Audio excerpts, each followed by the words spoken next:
Mdina. Bustling entry this evening. 30, what was it, Bren? 34, 35? 33 now when we came up here. 33 degrees as we entered here, and here's the grand entrance to a grand city. And there's a police car.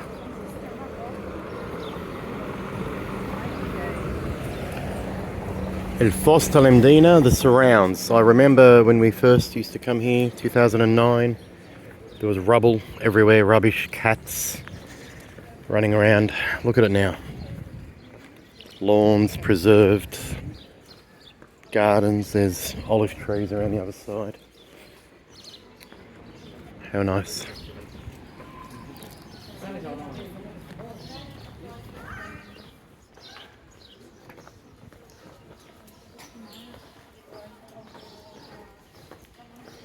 Ah, beautiful. There's a Dungeons down here, guys, on the right. I wouldn't take the kids there. We went there last year. Tickets are like €5 for adults, €3 for students, €12 for families. I wouldn't be taking my kids in there. There's statues and all sorts of things, torture and stuff on display. I wouldn't be taking young children there. The Mdina police station, I walked past here once and there was a police officer fast asleep on the desk. That was many years ago. I'm sure that wouldn't happen today. Mdina Glass. We're in Mdina. There is Mdina Glass. Outlet.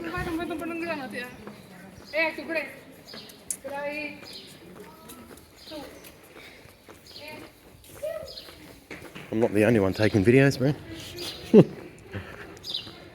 Bacchus is up that way. Wonderful restaurant.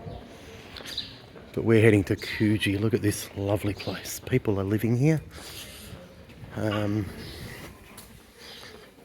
Need to be respectful here. It's sometimes get a bit excitable when you're in a group and they've got tours going through all day and night, and it's got to be respectful. People are living behind these walls. This is a monastery, yeah. St. Peter's Monastery of the Benedictine nuns.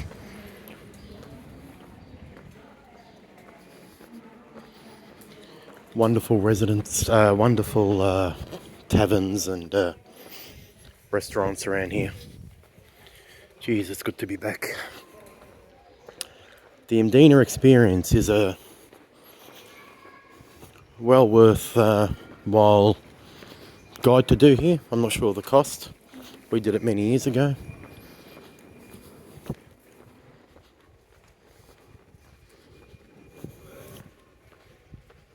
We're heading to the restaurant, but after dinner we'll be walking along all of these little alleyways. It's a really nice experience in the dark, of course. There's souvenir shops everywhere in Malta. Some of the stuff here is even made in Malta. Ta'ali is close by, the craft village. So there's a lot of local wares that are sold in these retail outlets. I always like to check where things are made when I'm buying souvenirs. Here, of course, is the church. There's a church my cousin got married in. Look at that. Beautiful. The cannons out front. Piazza San Paolo, or St. Paul's Square, this is. So only residents' cars are allowed in here, guys. You don't park in here if you're a visitor. If you're driving or renting a car, you park outside where we did. I did a driving video earlier, and you'll see that as well. There'll be a lot of videos posted, guys. I like to do the videos and all that when I'm here, and I know some of these get a bit repetitive because I do them every year, but anyway, it's a new year, so it's a new video. I once asked somebody why all the little laneways are curved. You don't get a lot of sharp corners, they're all curved, if you notice on my footage. There's a good reason for that. There's another one. So imagine in medieval times you're being chased by someone with a bow and arrow. Very hard for them to shoot an arrow around a bend. That's what I was told, and that's why the layout of the city is that way. And up here you'll see the good old pregnant windows, which I've often talked about as well. The window is covered with iron and it resembles the belly of a pregnant woman. We've talked about this before.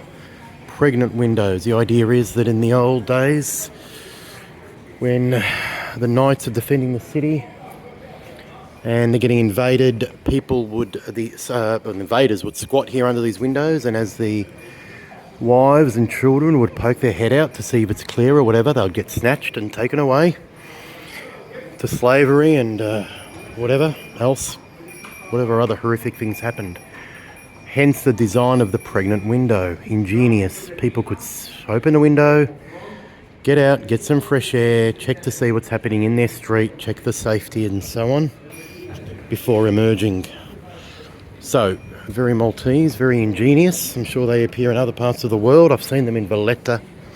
I've seen them in parts of Slima, Gzira, some of the older areas.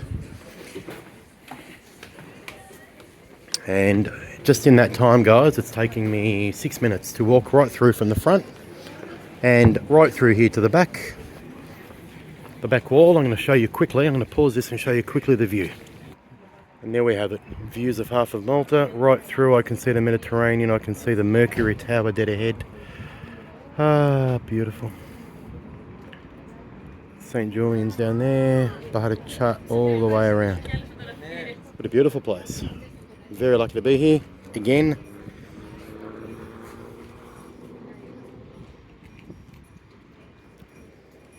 Another beautiful piazza. Casa Mdina, a nice outlet. As fittingly to end this video, the horse and carriage come by looking for some new business. Alright guys, probably one of several videos I'll post from this place. Mdina, love the place. Talk to you again soon. Enjoy, over and out.